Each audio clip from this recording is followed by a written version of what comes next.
welcome to the DJ Force X podcast, episode 6. This week I got Jamie and Laurence from UK electronic band Biometrix. That'll be coming up in a moment.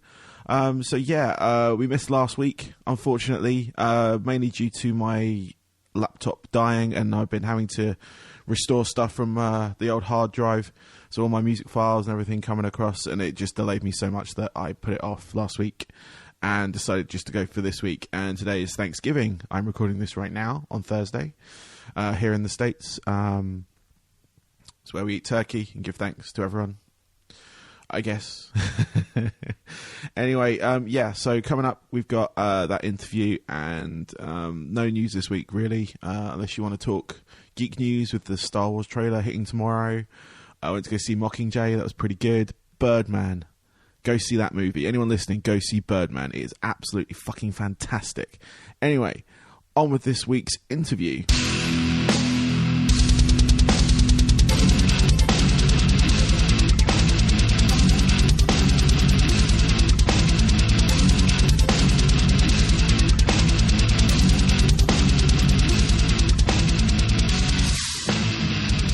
Welcome to the DJ Force X podcast. This week, I've got Jamie and Laurie from UK electronic band Biometrix. Hello, guys. Yo, how's it going? Good, thank you. How are you? Yeah, not bad, not bad. Good. Tired, but good. Yeah? Yeah. You had a show last night, right? Yeah, we played played a little show in Guildford yesterday, but it all kind of kicked off quite nicely. We had drank a bit too much, I think. Day number 4 or 5 on our tour. I think it was 5. Yeah, we've been kind of on a little UK tour at the minute. Okay, cool. Really short for some gigs around a miniature UK. It's been fun. We've taken our full band. You know, Jay's got decks with him. We've got my electronic drum kit, and it's been rocking it. So cool. It's been fun. Do you want to give the people some background on Biometrix, how it started and where it is now? Yeah, so it was kind of like when I must have been about 15. I was coming back from school, and my mate showed me Fruity Loops as a program. So I started using Fruity Loops to write these beats, and I just got completely addicted to it. And I was writing. Obviously they were really rubbish. Whenever anyone starts producing, it sounds kind of new. But did that for years. Got really hooked on it. It started kicking off when I started doing the dubstep in about 2009-10. That started kicking off a little bit, and then so I was sort of DJing and stuff, and writing drum and bass and dubstep and stuff like that. And then I came to uni here up in Guildford studying music. Okay. And met Laurie, and he was like, let's try turning this into a band. So we kind of then December last year sort of turned the DJ thing into a band, got a drummer involved and a guitarist and a bassist, and it's just sort of switching up the live show. Really, it's much more exciting, I think, doing it as a band. It's just a lot more fun being able to perform and stuff. Yeah, cool. Sorry, a long-winded answer there. No, that's fine. No, it gives people background and stuff. So cool. Story from Jamie. It's built up quite a following online. If you type in Biometrix into YouTube, it literally goes crazy. There's that many video game channels. There's a long way to go. He's written on Fruity Loops previously, which quite a lot of people seem to enjoy. Cool. So he's doing quite well. Yeah, I mean, I became aware of you guys through. I received a remix for the Dirty Youth a live track. Who sent you that? Was that Matt who sent you that? Possibly. I get mail shots from Hold Tight, so. Okay. And it came through. It came through as part of that.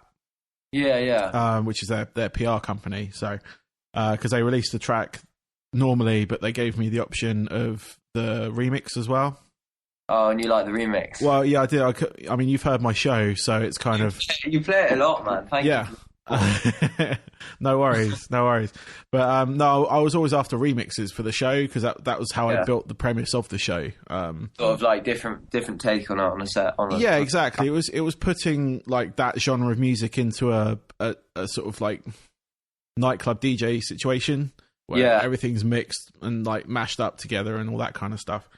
But yeah, no, that's how I found out about you guys, and then obviously through playing it, I befriended you guys on the social media. On the Twitter. On the Twitter. Well, I just kept getting these, now playing Biometrix remix of Alive. I was like, mate, this is sick. Like, so we thought, yeah, had to hit you up, man. So and you've played Reborn a couple of times as well, haven't you? I have, yeah, and a couple of other tracks. Was it Break, the remix you did? And the Shutdown as well. The Shutdown, yeah. Well, we've got a new EP for you soon. Okay, cool. It's just being mastered at the minute. We're trying to get it done at this place in London, but our uni's been a bit long about it. We're getting it done at Metropolis. We got some drum and bass tunes. We got some dubstep ones. And it's quite different to previous stuff. Cool. Well, I look forward to hearing that.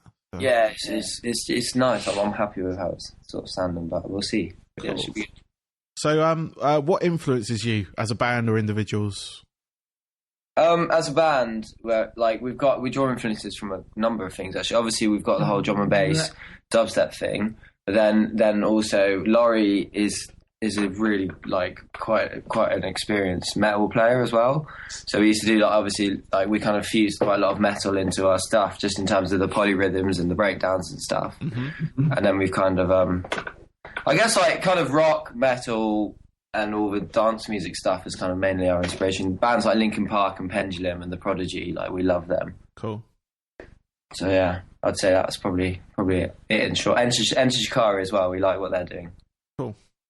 Yeah, I was gonna say Enter Shikari seems to be one of everyone wants to play with them.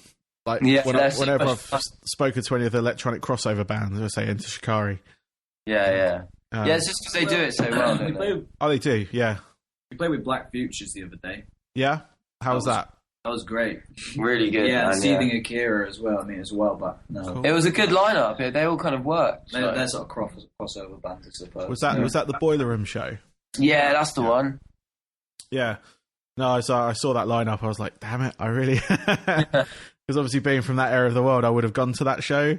Yeah. It's like a little taste of home, probably. Yes, yeah, and all three of those, including you guys, all those bands I play on the show.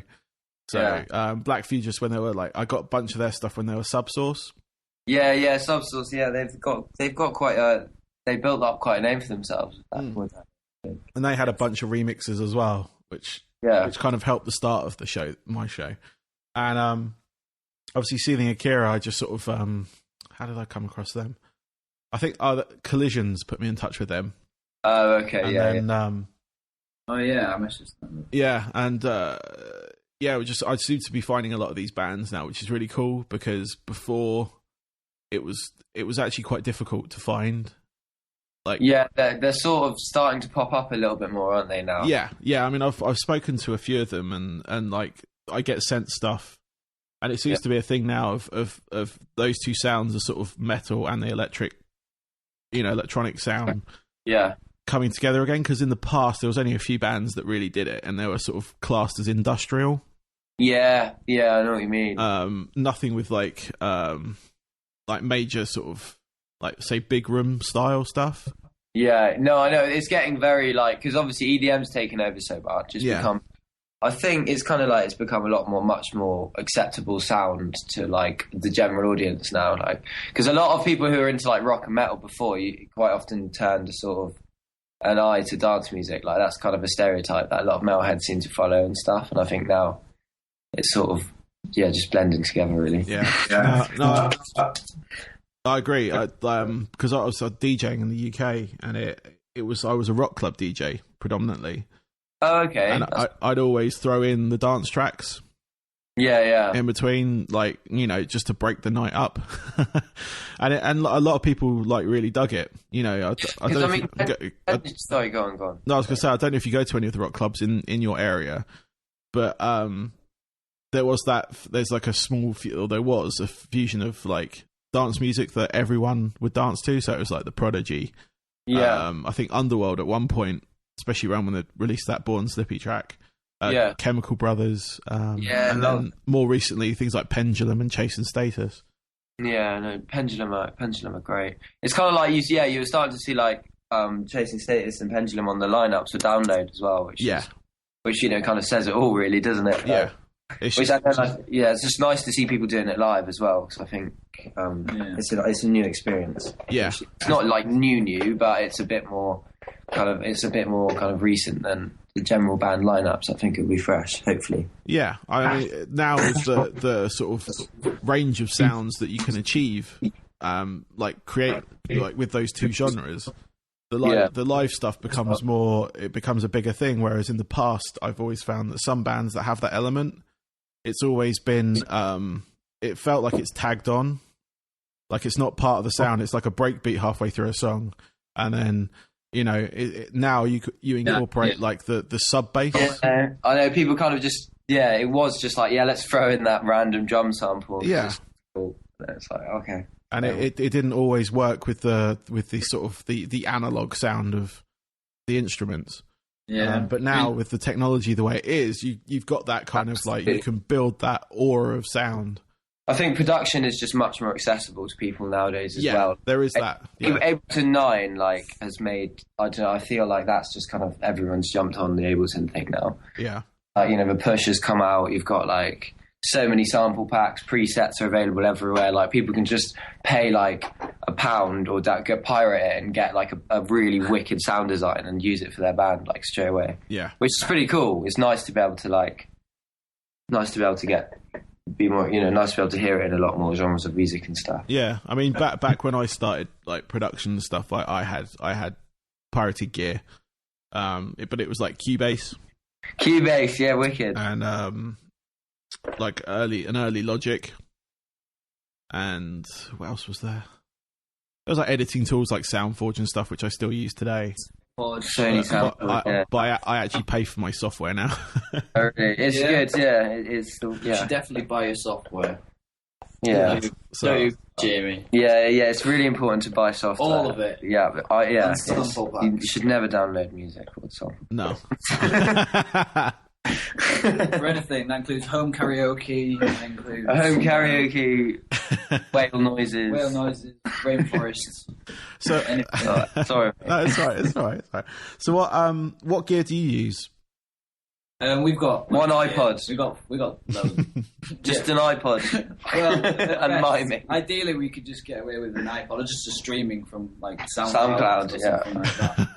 But I guess really we have to have a bassist, a guitarist, a singer, and a drummer. Yeah. So we have a sort of a band lineup in that sense. But Jamie does pretty much everything as a producer, and but he's also a singer. So he he sings pretty loud, pretty well, as well as triggering the tracks and the sounds and the the synths mainly. And then I do the V drums at the back, and he sends me the click, and we all work together. And then we have Adam and Rob, who are too lazy to join us today. Quite rightfully, quite rightfully. They're just downstairs, whatever they're doing. But yeah, they just play guitar and bass and keys sometimes as well. Which is, Jamie uses an Ableton Push. TD30. And sometimes use a hybrid drum kit where I put electric triggers on the acoustic drums. And I've got lots of influences for live bands, but they're all the same, like Pendulum and Netsky Live is a big one for me. Okay, cool. Netsky's cool. But yeah, you got to have electronic sounds. Yeah, and you have to have electronic equipment to make those sounds. So we use whatever. Really, sometimes we have to have like 15 DI boxes on stage, and sometimes if it's a small club, we have like a deck, or ideally, as James said, just an iPod.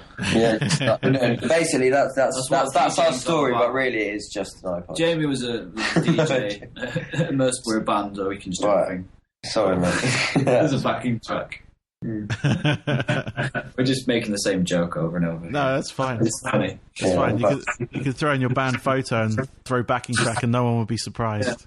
Yeah, and that is the future. Justin Bieber does it. Nicki Minaj. What was that one with the hair product on it, Jay? Oh yeah, we made a meme of all of our faces and sent it and put like VO5 on the picture. Oh, really? And just like made a joke because all of our hair was sticking up. So like we put like it was like VO5 break the mold.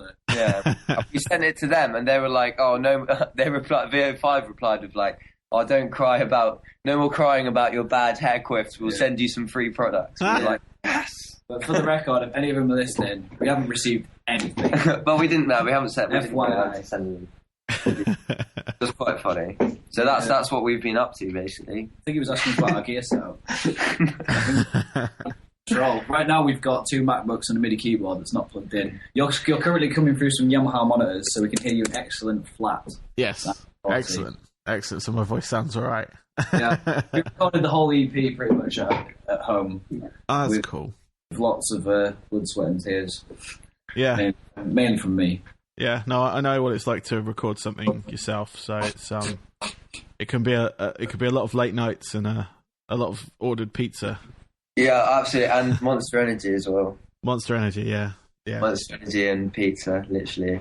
Yeah, and that keeps you going through the whole night. It does. And then you go to work the next day and you're like, why did I do this? Yeah. But hopefully by the end of the process you won't be saying that, so... No. But you will be saying, I won't do that again. Oh, yeah, well, say that. I've been saying that all my life. Yeah. Yeah, we've been opening our set with, if you haven't been to see us live, it doesn't matter if I say this, but we've been opening our set with Game of Thrones theme tune, mainly because Jamie is, like, a southerner, and his band are all northerners. So anybody out there might find that funny. Do you watch Game of Thrones? No, I don't. It's on a paid channel here. Well, no, I would highly recommend streaming it online or something, man. Yeah, I'm going to try and find it. So I think hopefully it'll be added to one of the streaming packages I subscribe to, but I'm not paying HBO for the cost of just watching one show. No, HBO. Allow that, fam. Allow that. Allow that, old boy. Allow that. Anyway, sorry. Yeah, we just sound like fools now. Don't worry about it, honestly. Paul, what else can we tell you about Biometrix? No, I was going to ask what your future plans are. Obviously, you say you're recording an EP at the moment, or you've recorded an EP. Yeah, we're sort of. So what's the plan for that? Okay, so it's being mastered at the moment. It's at the minute it's a 5-track. We might be removing one of the tracks, but we're not sure. We've got Reborn, Divide, Concussion, Tempo of Time, and a song called Sick of It as well. So it's kind of a mixture of, there's an old school sort of dubstep song on there. There's Reborn, which is kind of a house electronic song with a bit of a metal influence. Yeah, you've played that already. So. Yeah. And we've got Tempo of Time, which is a sort of dubstep influenced drum and bass tempo piece, which is kind of, just like an uplifting kind of Arabic themed one, really. It's got an EDM clock in it. And we've got an EDM clock in that one. And then we've got Divide as well, which is my favourite one, I think, which is just like a drum and bass track, but it's got like a political undertone to it. It's like the Illuminati. So I'd say that's the EP really. So that's coming out. That's finished, going to be mastered in a couple of weeks. Sent out for release, so it should be out. Hopefully, going to be looking at kind of early December, or failing that, then we'll be looking at early January for that. Okay, so what's are you releasing it yourselves, or have you got someone to do that for you? We're going to try this one ourselves, I think. Yeah. We've got a kind of a couple of people who are in touch with us at the moment who are going to send it to, just to see if they've got a potentially better plan of action for it. But failing that, if they don't decide that that's what they want to do, then we'll probably just release it ourselves in January. Just see how see how it does. Releasing it yourself, it's always worth trying, because labels can just screw you over so bad. They can indeed.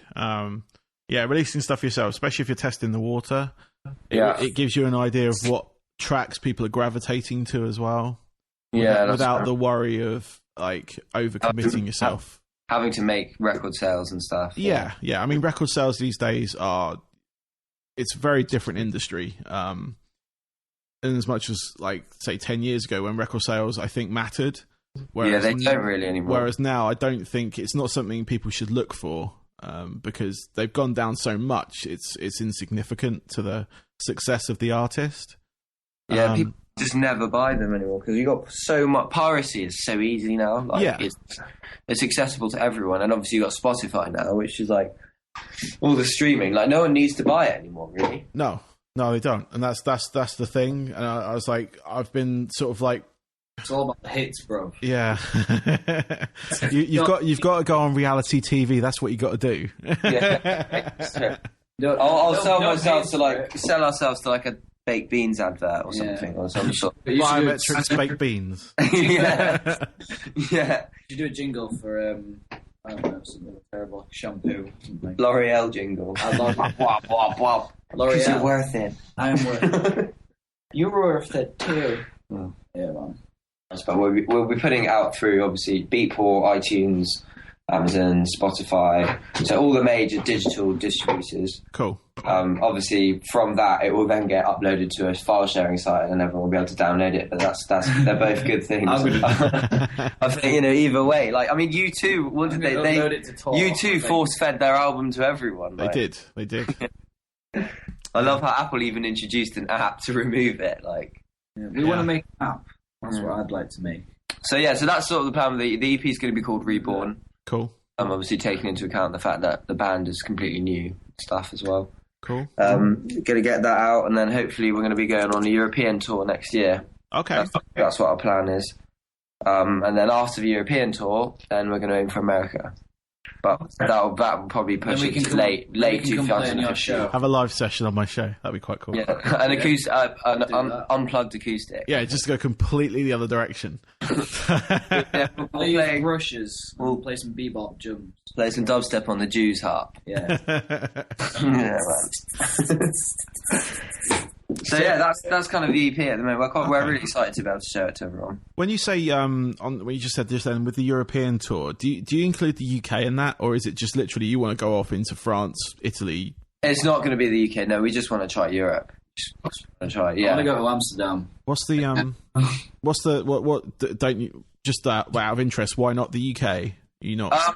Because for our particular genre, I think, like for the dubstep thing, Britain, because it was initially dubstep was invented in Britain. Britain can be they're very short-tempered with music genres. I think they kind of get bored of things quite quick. Yeah. And so while dubstep has sort of only reached the US in the last 4 years, like big time. Yeah. It's been so big over here for so long. It's not dead. Like a lot of people say, "Oh, dubstep's dead," but it's not dead. But it's kind of it's definitely faded a little bit. But whereas like everywhere else, sort of like Belgium, France, Germany, Poland actually are quite big on it as well. And obviously America, they're all absolutely loving it. So we just want to sort of see how they respond to a live band playing that sort of music. Cool.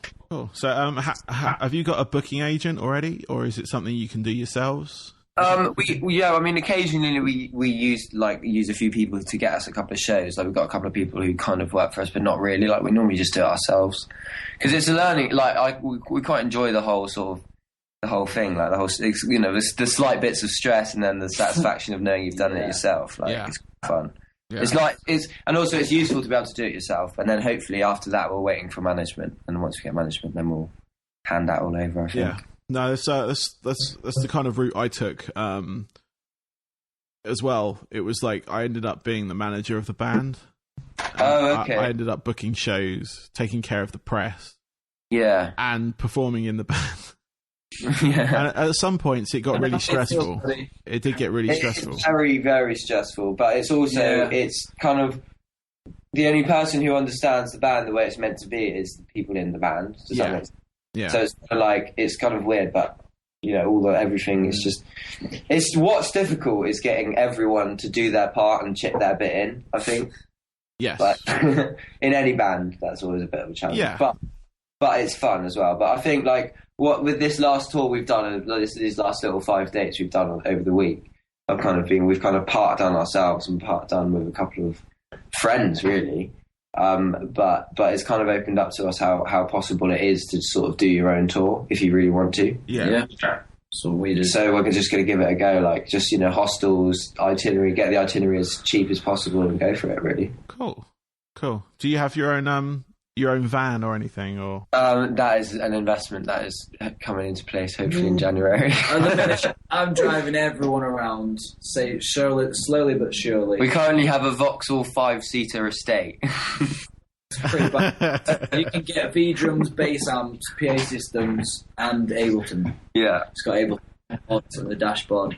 Someone said it looked like Darth Vader's bathroom. It literally does look like Darth Vader's toilet. Black and red lights, and it flashes. And it's not really the ideal tour thing, but we've been to Brighton, Exeter, everywhere. Not everywhere. We have done a UK tour first, and it's been fun. It was like a Southwest tour, kind of. We think in Europe it's going to be a bit more chaotic.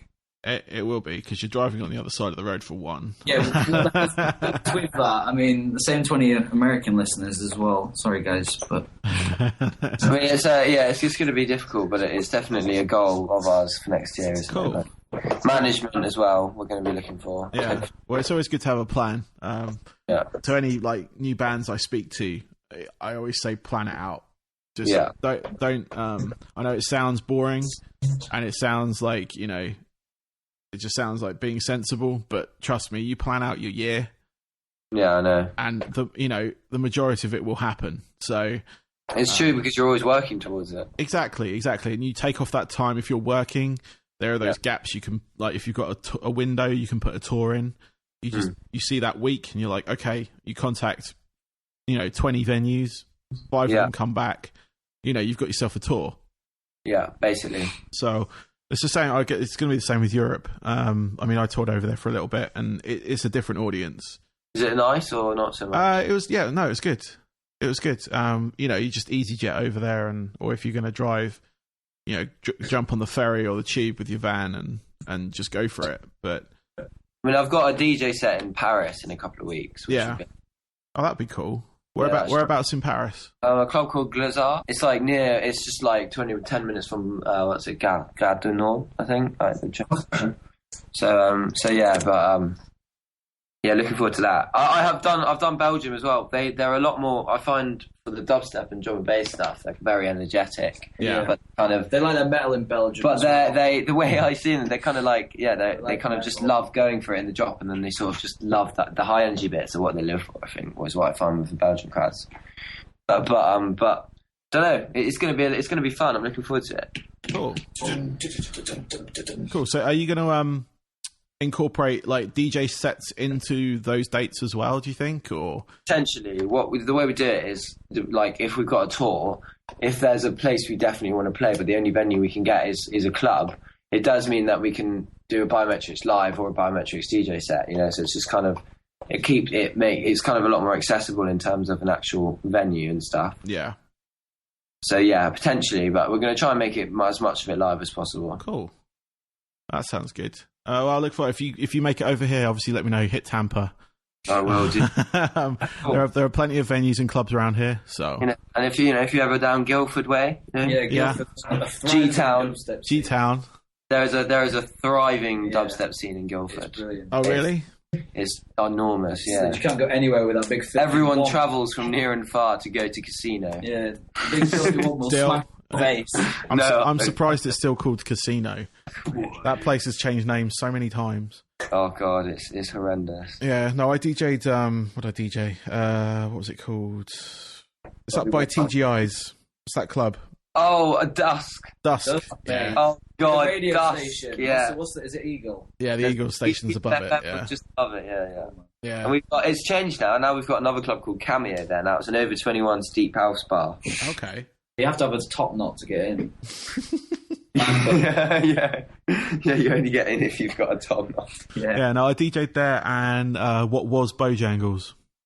Bojangles. Yeah.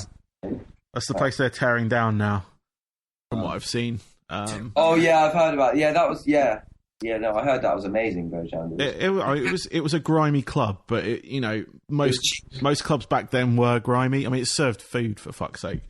Yeah. Wicked. It was like a restaurant club. Kind of like hot dogs and burgers and chips in a nightclub, and I'm like, what, any time of the night? I think so. Yeah, I never ate there. I didn't. Sounds lovely. Didn't risk it. Yeah, I didn't risk it, but. Imagine just being there at like 2 a.m, like, I feel like a hot dog right now. That's sick. In the club, just there like dancing with a bird with a hot dog. Well, to be fair, the boiler room serves noodles, doesn't it? It's quite odd. Oh, but they're really good. They are denying that, but it's. Have they always done that? They have. When it was the pub before. Yeah, I can't remember I think it was like the Cherry Tree Pub or something. I think before. And the noodle place has always been there. I think it's like the local delivery. So. Yeah, they sort of joined forces a bit, I think. Doing quite well. They just had a court hearing, actually. Yes. No, I signed the petition to keep it open. So. Yeah, me too. So did we, man. If you don't like live music, why would you move next to a music venue? Exactly. Yeah. I've had that when I worked as a sound and lighting guy in Farnham at the Maltings. Yeah. And people move next to the Maltings, and it's a music venue. The Great Hall, it puts on music, Excellent. We need music venues. People were complaining. The neighbours were complaining about it because of the noise. Yeah. And it's like, it's a community venue. It's an arts venue. It's a music venue. There's going to be noise. What can you expect? That's what it does. Yeah, exactly. For you to shut it down or even request for have it shut down is very selfish. Yeah. Everyone, get out. This person wants to go to bed. Exactly. And it wasn't as though there was a curfew. And there were we'd always check the decibel level outside the venue to make sure it was within, within the laws stated. So I don't know. People are weird. So people are weird. Yeah. People are strange. Yeah. People are weirdest. So have you, I know you've just got your EP on the way, but do you have plan for an album next year? Hopefully, I think that we're going to do a couple more EPs and then we're going to do the album, I think. Yeah. Well, the aim for next year is literally just write as much as possible. Just write. Okay. We just want to write loads of stuff, remixes, originals, everything. And I think an album, we're going to see how it turns out. Either 2 EPs or 1 album. But it's going to be the quantity of an album next year, definitely. But it's whether or not we're bringing it out as an album or 2 EPs. So cool. Not just yet. Cool. But, yeah. Sounds good. Good. Well. So you got a merch site, yeah? Well, we just set up. Yeah, we got our t-shirts and a new website, and we're gonna. Okay, cool. Well, Biometrixmusic.com. Biometrixmusic.com. Awesome. Yeah, it's cool. It's up now, and that's where we're going to put our EP and stuff. And it's got our social media and shizzle. Cool. We've We've got a little a mailing list thing, so we're just collecting names on the mailing list, and then we're sending out a free track to everyone who puts their name in on the mailing list. Yeah. We got some cool tracks. Like Reborn at the minute, you played on your show, but you can't download it anywhere. So if you come to our website, you can have it. It's a good track. It's like an EDM, it's the EDM tune with a massive beat down at the end. Yeah. Beat down EDM. Beat down EDM, dubstep. Yes, it's cool. We like music. Cool. But that's about it, I think, man, to be honest. Cool. Okay. Yeah, we like your show, so I like that show. Cool. All right, buddy. Well, have a good evening. Yeah. What time is it out there? It's 11 o'clock in the morning. So Okay, well, a good day then. good day, yeah, and good evening to you. So, Good day. Good day. Good day. Yeah. Nice one. Cheers, buddy. All right, man. Take it easy. Bye. Have a good one. Bye-bye. Cool. So that was Jamie and Laurence from Biometrix. You check them out, biometrixmusic.com. Check them out on Facebook, Twitter, SoundCloud, etc. They're all on there. Excellent band. Looking forward to their EP that's due to drop, hopefully, just after Christmas. So yeah, that's it for this week. Again, I will say go see Birdman. It's probably one of the best films I've seen in the last 10 years at least. And you can take my opinion for what it's worth. I used to work in a video store, so I've watched a lot of movies, a lot of crap movies, a lot of great movies, and that is definitely up there in my top 5 movies of all time. So yeah, cool. I forgot to mention the Jurassic World trailer. Now that's another movie that potentially looks awesome as well. Very much looking forward to seeing that. As a fan of the original, so that was cool. But yeah, that's it for this week. So until next time, this is DJ Force X out.